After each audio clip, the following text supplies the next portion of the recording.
Hey everybody, it's Chris. Welcome back to the channel, and welcome back to an impromptu edition of Chris's No Bull Gear Reviews. Today we're going to be looking at cinematic mode or portrait mode for video on the new iPhones. So let's just jump in.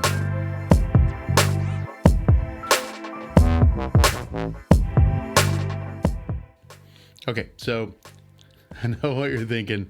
A lot of people have talked about cinematic mode and done a good job with it. People like Patrick Tomaso broke down really well the pros and cons of using cinematic mode from the viewpoint of a professional cinematographer. Film Riot, Ryan Connolly did another great breakdown of it that will both be linked in the notes. And that's great. And I agree with them completely from the perspective of a professional cinematographer, but I haven't really seen anyone talk about cinematic mode as a tool for just regular people and for creators to kind of fill in gaps in their toolkit. So I really wanted to talk about that today. And I think if you look at it from that point of view, cinematic mode is fantastic, even in its infancy, and can really only get better from here. Okay, first up, I want to talk about this from the perspective of just a regular person who is using their phone to document their life, which, 50% of the time, that's me. The last couple of weeks, we've had a couple of light dustings of snow and a couple of inches or so, which is a light dusting for Buffalo. And over the Thanksgiving break, we had a really good dusting of snow that allowed us to get out and play. And my boys haven't really had snow for the last 8 years. My youngest has never had snow because he's 8. And so they were super excited to get out and play, do snowball fights, try to make snow angels, things like that, normal stuff.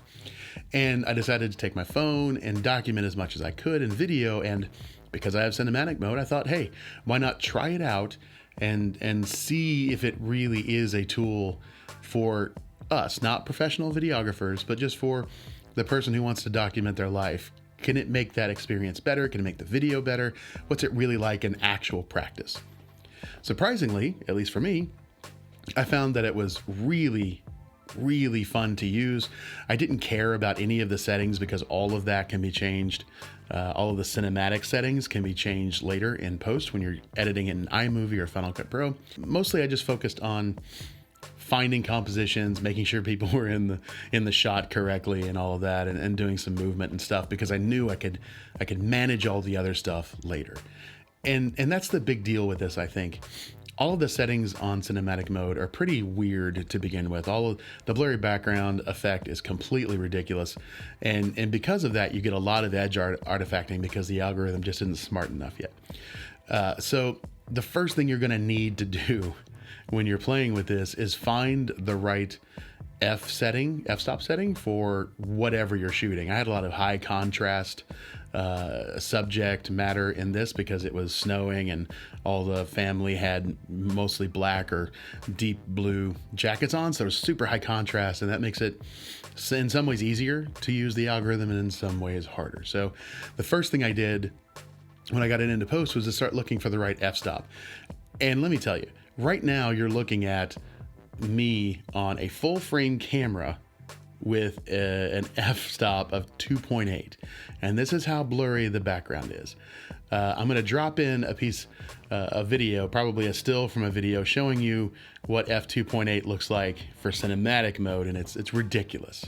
So this is what Apple thinks f2.8 looks like, and as you can see, it's nothing like what you see here. That's a big deal because the blurrier the background is, the faker it looks and the more edge artifacting you get. And so I had to kind of play around with the F setting to find what worked and looked good and didn't look super fake. And for the clips that I'm going to show you, f3.0 for the phone was the best all-around setting for everything. And so that's going to be the big deal here, I think, is that you can't really trust the phone to make the decisions for you. You need to take it out, play with it, get all of those footage in the can, if you will, and then go back and really play with it with the cinematic editing tools in iMovie or Final Cut Pro to find something that is pleasant. And even then, you will see in this video that there are still some issues, and it's early for this feature. And of course, there are going to be issues. Portrait mode in photos was not stellar out the gate. It was good and surprisingly good, but it took a couple of years for it to really come into its own. And this is going to be the same way.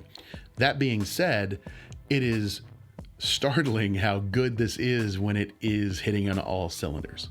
Okay, so I think for just a person at home wanting to make video for their family or to share with loved ones and make it a little bit more fun and a little cooler, that cinematic mode, A-okay. I think the other place that this actually could be super useful, especially if you do what I said earlier and make sure that you're setting your f-stop in post correctly so it doesn't look so wonky and weird and bad. For vloggers or creators on YouTube like myself, being able to drop cinematic video clips in to your larger narrative and have them match a little bit more, I think is incredibly powerful. Most of us are using mirrorless cameras these days, and they have depth of field and interchangeable lenses and all of those things. And when you mix in footage from a cell phone, it could look really great, but it in some ways breaks things because you've gone from having a blurry background or things like that to having just this flat focal plane because the depth of field is so far back that it can, if not done correctly and with a deft hand, kind of be jarring and take you out of the narrative. With cinematic mode now, you might not be able to match one-to-one.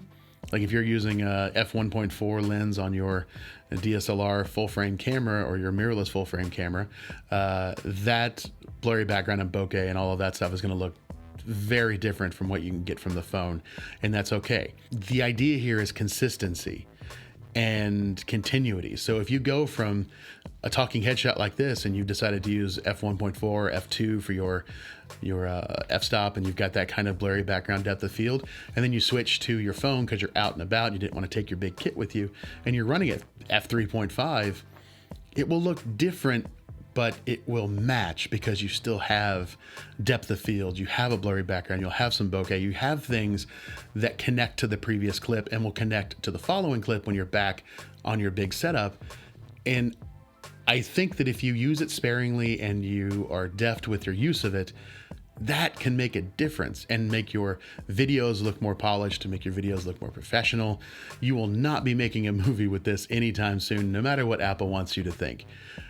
But as a tool in your toolkit that you use for the right narrative reason or the right reason from a realistic standpoint, because you can't get your big $5,000 camera in there, or you don't want to take it to the store and you want to capture that sequence, these are the moments that even today, if done correctly, I think cinematic mode shines and will actually bring something fresh and new and interesting, if you use it correctly, to the things that you're making. Okay, I think that's it for this video. Like I said, I wanted to just jump in and talk about this, not from a cinematographer standpoint or professional videographer standpoint, because I am neither and will never be.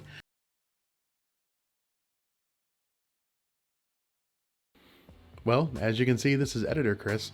Apparently the Ninja V decided to eat the last two files that I recorded yesterday to end this video, so instead you get this little fine snippet here. I'm about to show you footage that I've cobbled together using cinematic mode of my kids and my wife playing in the snow. You can see what's possible with it if you use a light touch. But that's it for this video. If you liked it, give it a thumbs up. If you didn't like it, give it a thumbs down. It's free internet. I won't hold it against you. I'll see you guys in the next video, which will probably be the Duke or Dauk phono amp review that I promised in my previous video. So take it easy. Bye-bye.